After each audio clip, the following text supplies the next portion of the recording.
Hello student, स्वागत है आपका आईसीटी वर्चुअल क्लासेस में। मैं हूं कविता, आपकी साइंस टीचर। उम्मीद करती हूं आप सभी अच्छे होंगे और स्वस्थ होंगे।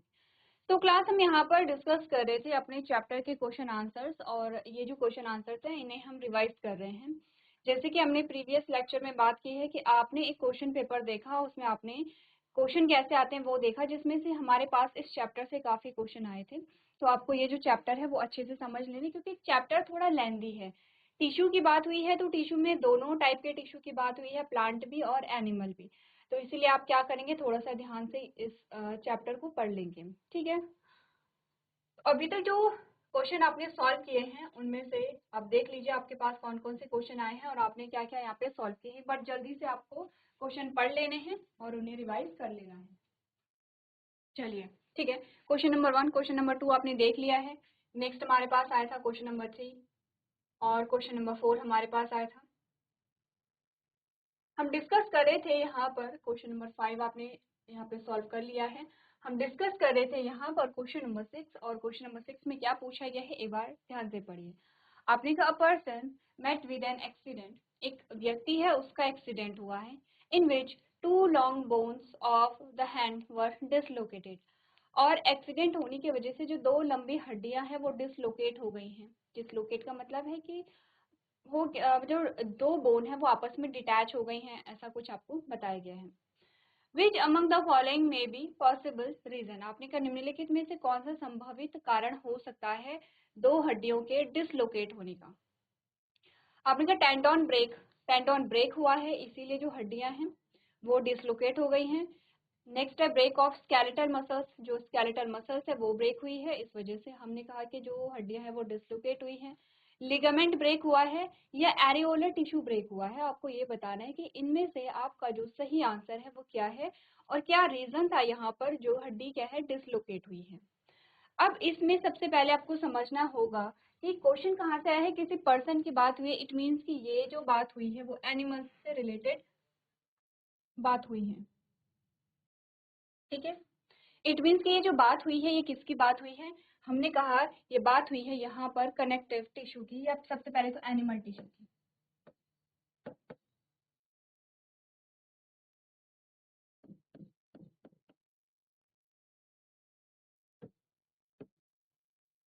एनिमल टिश्यू, एनिमल टिश्यू हमारे पास 4 टाइप का आया था। कौन कौन से हमने टाइप पढ़े थे, शॉर्ट फॉर्म लिखेंगे क्योंकि हम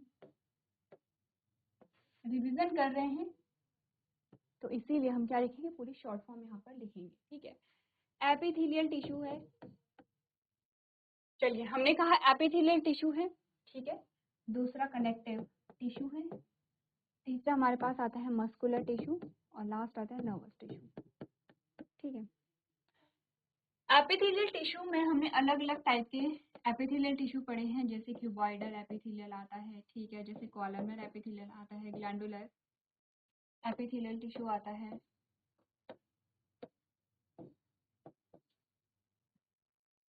ठीक है। अलग अलग टाइप के एपिथेलियल टिश्यू आते हैं, ठीक है।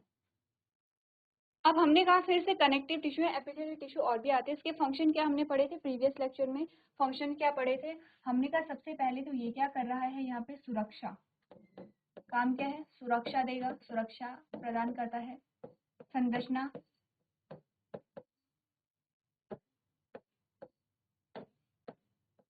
संरचना है।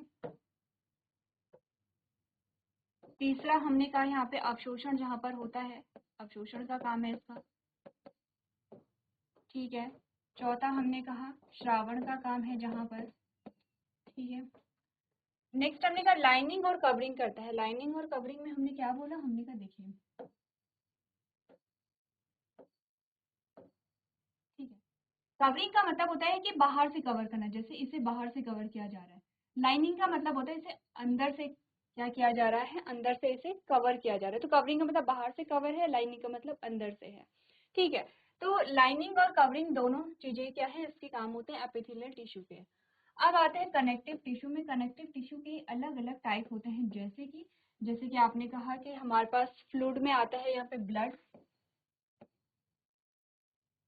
और लिम्फ, जैसे कि हमारे पास आती हैं बोन एंड कार्टिलेज, ठीक है, जैसे कि हमारे पास आते हैं यहाँ पर एडिपोज टिश्यू और हमारे पास आते हैं एरियोलर। एरियोलर हमारे पास दो आते हैं, टेंडन एंड लिगामेंट। ठीक है, हमारे पास कनेक्टिव टिश्यू ये आते हैं। मस्कुलर टिश्यू में हमने क्या पढ़ा था, हमने बोला था मस्कुलर टिश्यू में स्केलेटल मसल्स आती हैं, ठीक है, स्मूथ मसल्स आती हैं, ठीक है, और कार्डियक मसल्स आती हैं। अब शॉर्ट में इसलिए लिखा जा रहा है क्योंकि आपने चैप्टर पहले पढ़ा, फिर चैप्टर के क्वेश्चन आंसर्स किए, फिर आपने चैप्टर रिवाइज किया, फिर चैप्टर के क्वेश्चन आंसर्स रिवाइज किए, और थर्ड बार आप क्या कर रहे हैं यहाँ पे, थर्ड टाइम जो चैप्टर है उसे रिवाइज कर रहे हैं, उसके क्वेश्चंस को आप रिवाइज कर रहे हैं। इसलिए शॉर्ट फॉर्म लिखी जा रही है क्योंकि आपको पता होना चाहिए कि एमटी अगर लिखा है इट मीन्स कि मस्कुलर टिश्यू की बात हो रही है। ठीक है, एसएम लिखा है इट मीन्स कि यहाँ पे क्योंकि स्मूथ मसल्स तो ये आ गई हैं, तो ये क्या होंगे, यहाँ पे स्केलेटल मसल्स हमारे पास आती हैं। सीएम का मतलब होता है कार्डियक मसल्स हमारे पास आती हैं। ठीक है, नर्वस टिश्यू आप जानते हैं, नर्वस टिश्यू जो बनते हैं वो सेल से बने होंगे। कौन से सेल से हैं, न्यूरॉन से बने होते हैं, और इनका जो स्ट्रक्चर है वो आपने देखा है। ठीक है, तो एक न्यूरॉन का स्ट्रक्चर क्या होता है, इस प्रकार से हमने देखा था।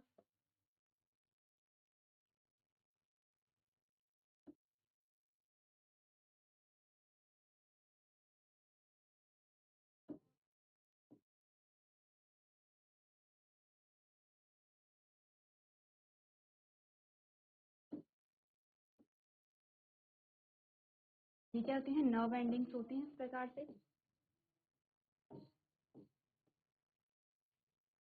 ये एक न्यूरॉन का डायग्राम है। तो ये हमारे पास आता है डेंड्राइट, ठीक है, ये हमारे पास आती है सोमा या सेल बॉडी, ये आपके पास आता है न्यूक्लियस, ये वाला पोर्शन आता है एक्सॉन का, और इसमें क्या होते हैं यहाँ पे,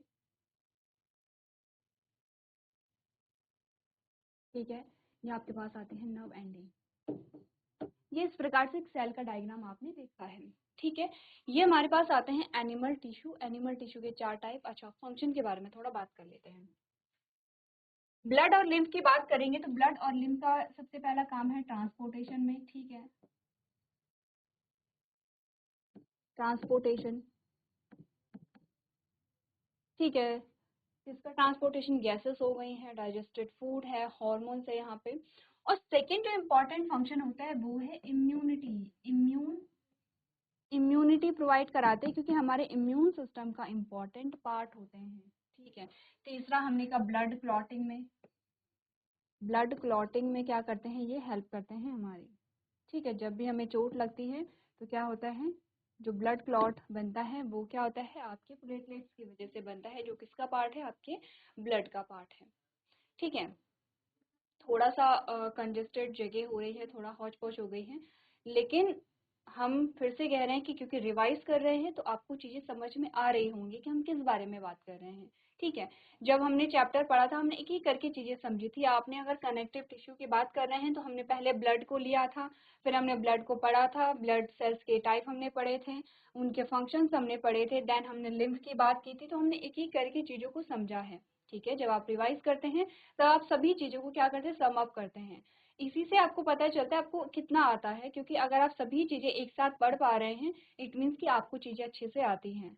बात करते हैं बोन एंड कार्टिलेज की। आप जानते हैं कि आपको एक फ्रेमवर्क दे रहे हैं, मूवमेंट में हेल्प करते हैं, आपके विसिरल ऑर्गन को क्या करते हैं यहाँ पर सेफ रखते हैं या उनकी सुरक्षा करते हैं। विसिरल ऑर्गन जिन्हें हमने प्रीवियस लेक्चर में जो डेलिकेट ऑर्गन भी कहा था या इंटरनल ऑर्गन भी कहा था। ठीक है, फिर आता है एडिपोज। जो एडिपोज होता है हमारे पास वो क्या करता है, फैट डिपॉजिट करता है। फैट डिपॉजिट से कभी आपने देखा होगा कुछ ऐसे लोग होते हैं जिन्हें ठंड कम लगती है, ठीक है, कंपैरेटिवली, और कुछ ऐसे लोग होते हैं जिन्हें ठंड ज़्यादा लगती है। अब देखिए हम एक ही टाइप के एटमॉस्फेयर में हैं, हमारे चारों ओर का जो वातावरण है वो एक जैसा है, टेम्परेचर भी हम सभी के लिए सेम होगा, लेकिन फिर भी आप देखते हैं कि दो व्यक्ति बैठे हैं, दो में से एक को तो ठंड लग रही होती है लेकिन एक को नहीं लग रही होती है।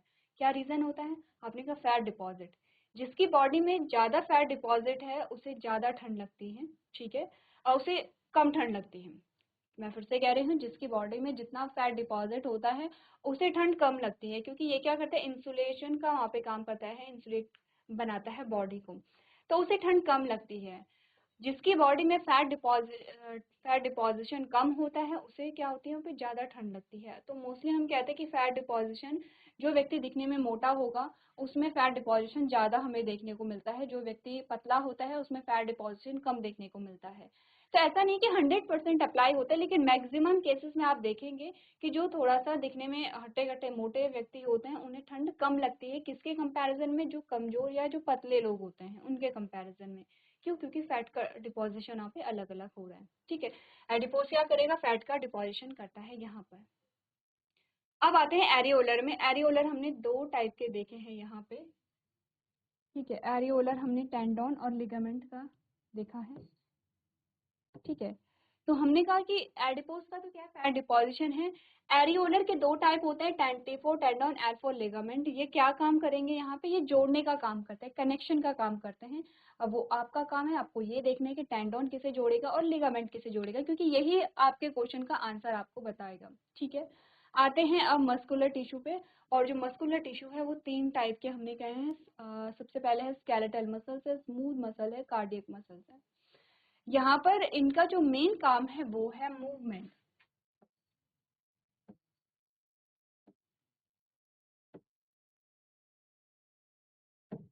मूवमेंट, गति। कोई भी गति आपकी बॉडी में हो रही है, आपका हृदय धड़क रहा है वो भी एक गति हो रही है। ठीक है, मैं बोल पा रही हूँ वो भी एक गति है, मैं चल पा रही हूँ वो भी एक गति है। आपकी इंटेस्टाइन जो है या फिर आपका जो डाइजेस्टिव ट्रैक है वहां पर जो भोजन है वो नीचे की ओर जा रहा है, वो भी क्या है, एक गति है यहाँ पर। ठीक है, अपने का ये सारी हमारे पास क्या आती हैं, गति आती हैं। और ये किसकी वजह से होता है, आपके मस्कुलर टिश्यू की वजह से, यानी मांसपेशियों ऊतक की वजह से।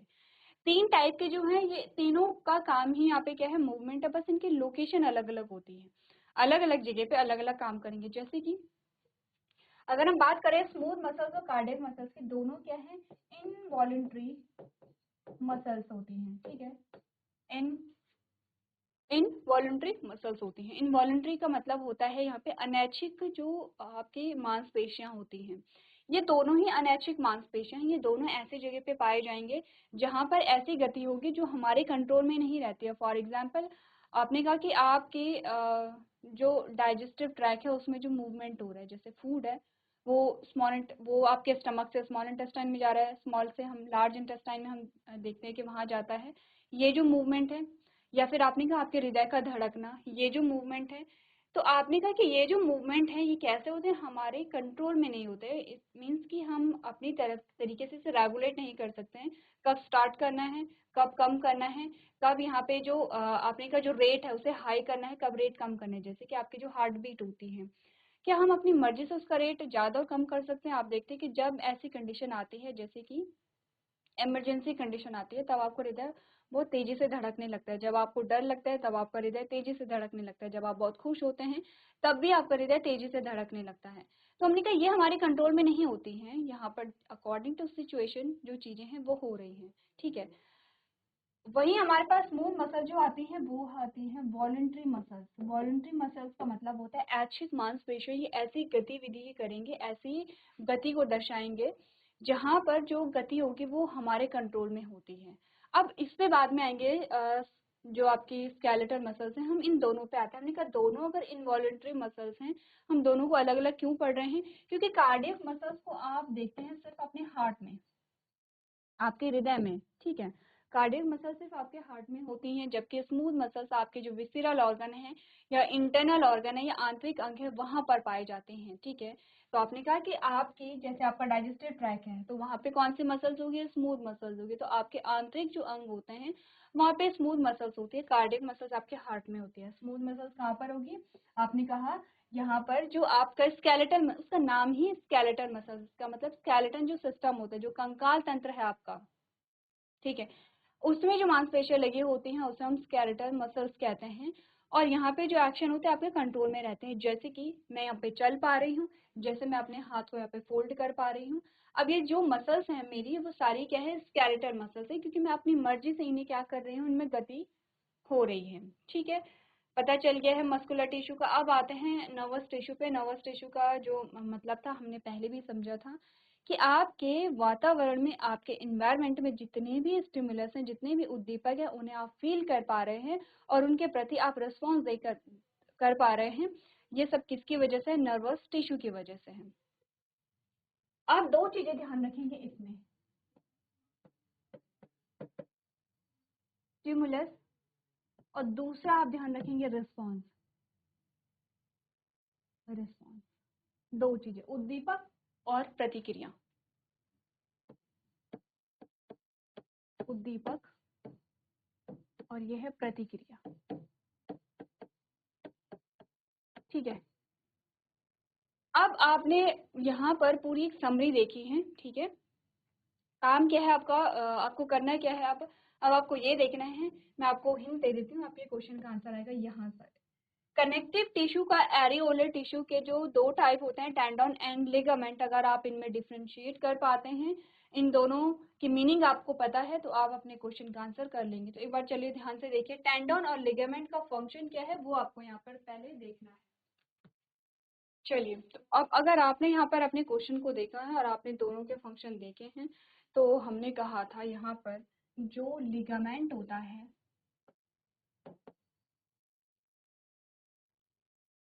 जो लिगामेंट होता है वो बोन को कनेक्ट करता है।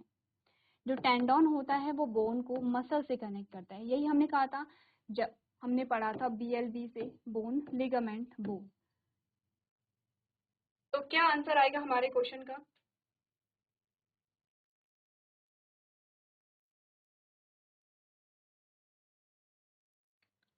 क्वेश्चन में पूछा क्या गया है, ध्यान से देखिए, ब्रेक क्या हो रहा है या डिसलोकेट क्या हो रहा है। आपने कहा जो हाथ की दो लंबी बोन्स है वो डिसलोकेट हो रही हैं। हमने ये नहीं बोला है कि जो मसल्स और बोन है उनमें क्या हो गया है, डिटैचमेंट हुआ है। हमने बोन की बात की है। तो क्या यहाँ पे टेंडन ब्रेक हुआ है या स्केलेटल मसल्स ब्रेक हुई हैं या लिगामेंट ब्रेक हुआ है या एरियोलर यहाँ पर ब्रेक हुआ है? तो आपने कहा हाँ, एरियोलर ब्रेक हुआ होगा, तभी जो दो हड्डियां हैं वो डिसलोकेट हुई हैं।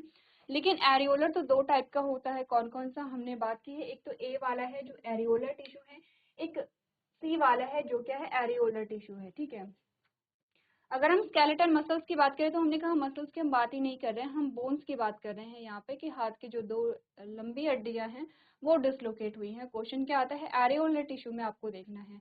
अब आपने कहा टेंडन कब ब्रेक होता है, टेंडन ब्रेक होने से क्या होगा, जो मसल्स और हड्डी है उसमें क्या होगा, डिटैच होगा। अगर हमने कहा कि हड्डियां, दो हड्डियों की बात हुई, दो हड्डियां मीन्स की दो हड्डियां अगर वो डिसलोकेट हुए, इट मीन्स की क्या हुआ है, उनको जोड़ने वाली जो चीज है वो ब्रेक हुई होगी। तो क्या ब्रेक हुआ है, लिगामेंट। इट मीन्स कि हमारा सही ऑप्शन क्या आएगा, ऑप्शन नंबर सी हमारा क्या आएगा यहाँ पे, करेक्ट आंसर आएगा। ठीक है, हमने कहा option number C correct answer होगा। लिगामेंट ब्रेक हुआ है और जब लिगामेंट ब्रेक हुआ है तो जो दो हड्डियां हैं वो क्या हो गई हैं, डिसलोकेट हो गई हैं। ठीक है, क्लियर है इतनी बात, आगे बढ़े।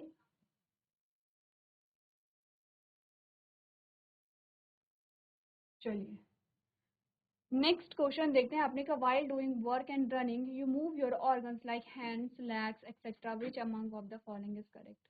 अच्छा क्वेश्चन है और आपने पहले भी सॉल्व किया है कि जब आप काम कर रहे हैं या आप रनिंग कर रहे हैं, कोई भी मूवमेंट आप कर रहे हैं, तो आपके जो ऑर्गन्स है जैसे आपके हाथ, आपके पैर क्या होते हैं, यहाँ पे मूव करते हैं। इसका क्या संभावित कारण हो सकता है? आपने कहा आप कोई भी काम कर रहे हैं, आप भाग रहे हैं, आप दौड़ रहे हैं, आप काम कर रहे हैं, तो आपके हाथ और पैर क्या करते हैं, मूव करते हैं। इसका क्या संभावित कारण यहाँ पर हो सकता है?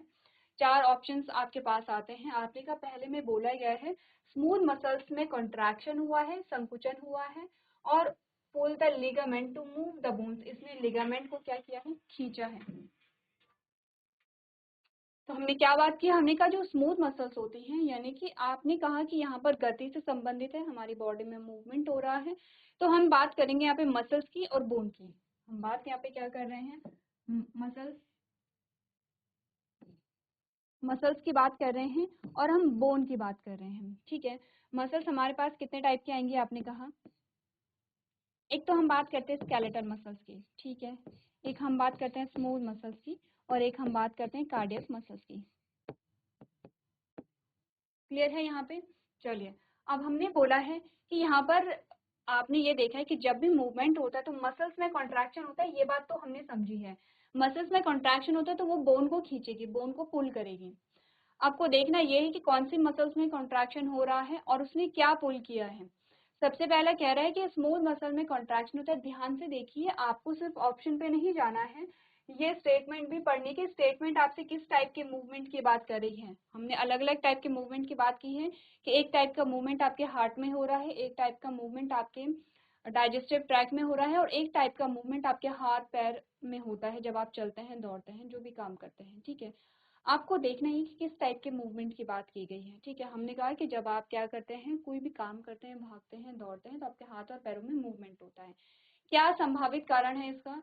पहला क्या कहा गया कि स्मूथ मसल्स में कॉन्ट्रैक्शन होते हैं। आपके जो स्मूथ मसल्स है उसमें संकुचन हुआ है, उसने लिगामेंट को खींचा और तब आपके बोन में क्या हुआ है, यहाँ पे मूवमेंट हुआ है। दूसरा कह रहा है स्मूथ मसल्स में कॉन्ट्रैक्शन हुआ है लेकिन उसने टेंडोन को खींचा है। ठीक है, उसने लिगामेंट के जगह उसने क्या खींचा है, टेंडोन को पुल किया है। और टेंडोन को जब पुल किया तो उसके साथ साथ बोन में भी क्या हो गया है, मूवमेंट हुआ है।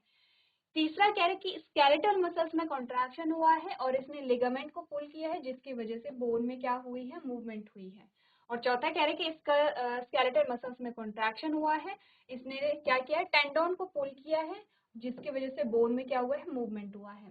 प्रीवियस क्वेश्चन से रिलेटेड ही ये क्वेश्चन है। एक बार चारों ऑप्शंस को देखिए क्या हुआ है और कैसा यहाँ पर आपका जो आंसर है वो कैसे आप सॉल्व करेंगे। तो ध्यान रखिए, ऐसे टाइप के जो क्वेश्चन होते हैं सिर्फ लैंग्वेज का यहाँ पर क्या है, आपका खेल है, क्योंकि आपको इतना पता है मसल्स कितने टाइप की होती हैं और उनमें के 3 टाइप के मसल्स में कौन कौन से यहाँ पे लोकेशन है और किस टाइप की मूवमेंट वो शो करते हैं।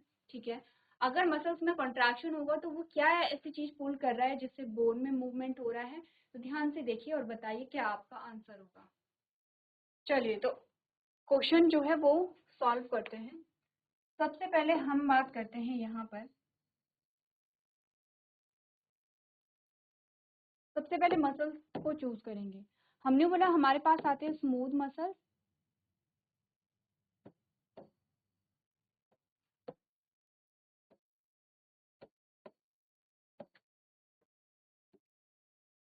ठीक है, और हमारे पास आते हैं स्केलेटल मसल्स।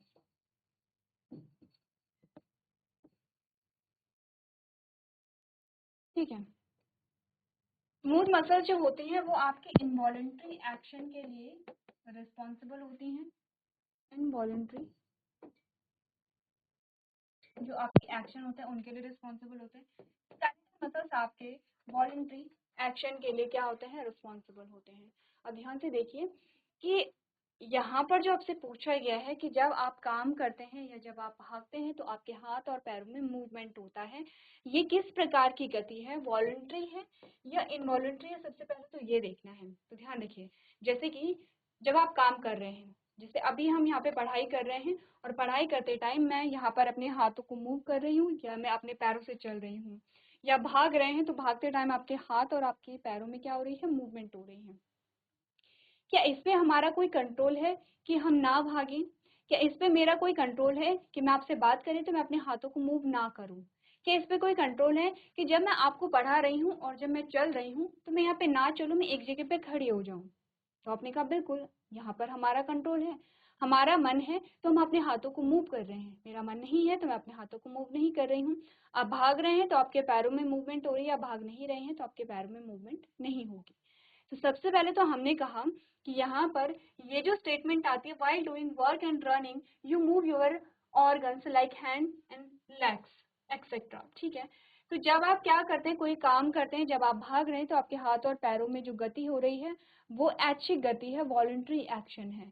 वॉलंटरी एक्शन को कौन शो करता है? आपने कहा आपका स्केलेटल मसल्स ही वॉलंटरी एक्शन को शो करता है, बाकी स्मूथ और कार्डियक मसल्स जो होते हैं वो इनवॉलंटरी एक्शन को क्या करते हैं, शो करते हैं। तो सबसे पहले तो जहां पर स्मूथ मसल्स आई है उसे हम हटा देंगे क्योंकि स्मूथ मसल्स वॉलंटरी एक्शन को शो नहीं करती है। अब हमारे पास आते हैं दो ऑप्शन जिसमें दोनों में क्या है, दोनों में स्केलेटल मसल्स कॉन्ट्रैक्ट हो रही हैं। अब हमें ये देखना है कि जब स्केलेटल मसल में कॉन्ट्रैक्शन हुआ है उसने लिगामेंट को पुल किया होगा या उसने टेंडोन को पुल किया होगा जिससे कि जो बोन है, बोन में मूवमेंट हुई है। अब ध्यान से देखिए,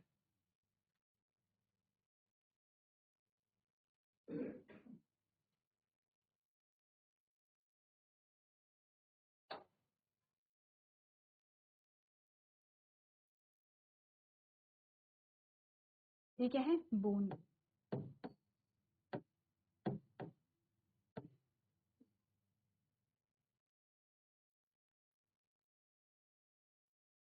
ये क्या है? बोन है।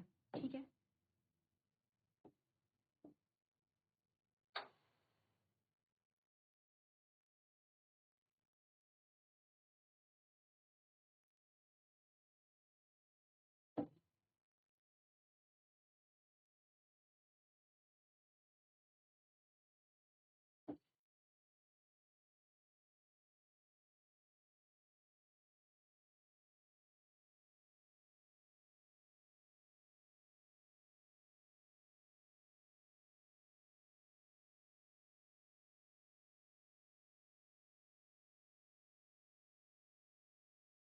ये क्या है? मसल है। ठीक है, ये बोन है, ये मसल है। आपने कहा जब इस मसल्स में कॉन्ट्रैक्शन होगा, ये मसल जब अभी तो इतनी बड़ी है, जब ये मसल कॉन्ट्रैक्शन होगा, जब ये कॉन्ट्रैक्ट होगी तो ये छोटी हो जाएगी। जब ये छोटी होगी तो फिर किस पे खिंचाव पड़ेगा? जिस बोन से ये जुड़ी हुई है। ठीक है, इट मीन्स कि मसल्स के कॉन्ट्रैक्ट होने से क्या हो रहा है, यहाँ पे जो मसल है वो सिकुड़ रही है। क्योंकि मसल्स जब सिकुड़ रही है तो क्योंकि जिस मसल से बोन होगी तो उसमें भी क्या होगा? आपने कहा उसमें भी गति पाई जाएगी। ठीक है, उसमें भी क्या होगी? गति पाई जाएगी। अब हमने कहा कि स्केलेटल मसल्स में कॉन्ट्रैक्शन हुआ और उसने टेंडोन को खींचा होगा या उसने टेंडोन को खींचा होगा या उसने लिगामेंट को खींचा होगा, जिसकी वजह से बोन में क्या हुई? यहाँ पे गति हुई। तो इसका मतलब ध्यान से देखिए, अगर यहाँ पर स्केलेटल मसल्स में कॉन्ट्रैक्शन होता है और वो लिगामेंट को खींचता है, तो लिगामेंट से क्या जुड़ी होगी? यहाँ पर आपने कहा लिगामेंट तो किसके बीच आता है? बोन, यानी कि दो हड्डियों के बीच आता है। हमने दो हड्डियों की बात नहीं की, आपने एक बोन की बात की है और एक मसल्स की बात की है। ठीक है, हमने दो बोन्स की बात नहीं की है। जैसे पिछला जो क्वेश्चन था उसमें हम दो बोन की बात कर रहे थे, इट मीन्स कि हम लिगामेंट की बात कर रहे हैं। यहाँ पर आपने कहा कि मसल है और एक बोन है, मसल में कॉन्ट्रैक्शन हुआ और बोन में मूवमेंट हुआ है। इट मीन्स कि एक मसल और एक बोन दोनों मिल करके यहाँ पे गति के लिए क्या है? उत्तरदायी हैं। तो हमने कहा कि क्योंकि बोन को मसल से कनेक्ट कौन करता है? आपने कहा टेंडोन करता है। इट मीन्स कि ये बीच का जो पोर्शन है वो टेंडोन है। तो क्या हुआ? जब मसल में कॉन्ट्रैक्शन हुआ है तो मसल ने किसे खींचा है? यहाँ पर इसे खींचा है, टेंडोन को खींचा है। जब टेंडोन को खींचा जाएगा, जब टेंडोन को पुल किया जाएगा, तो क्योंकि टेंडोन से क्या जुड़ी हुई है? बोन जुड़ी हुई है, तो बोन में भी क्या होगा? मूवमेंट होगा। तो बहुत बेसिक सी चीजें हैं। हमने बोला कि यहाँ पर लिगामेंट को तो खींच नहीं सकता है कौन? स्केलेटल मसल्स लिगामेंट को नहीं खींच सकती है, क्योंकि लिगामेंट वहां पे मसल से अटैच नहीं होती। लिगामेंट कहाँ पर होगी? दो हड्डियों के बीच होगी। तो आपने कहा कि यहाँ पर जो स्केलेटल मसल्स है उससे जुड़ा हुआ होता है टेंडोन, जो कि क्या करता है? बोन से कनेक्ट करता है। स्केलेटल मसल्स को बोन से अटैच होने में कौन हेल्प कर रहा है? टेंडोन हेल्प कर रहा है। तो जब मसल में कॉन्ट्रैक्शन हुआ तो उसने क्या किया? टेंडोन को पुल किया है। टेंडोन को पुल किया तो बोन में क्या आया है? मूवमेंट आया है। इट मीन्स हमारा सही आंसर क्या आएगा? ऑप्शन नंबर डी हमारा सही आंसर यहाँ पर आएगा।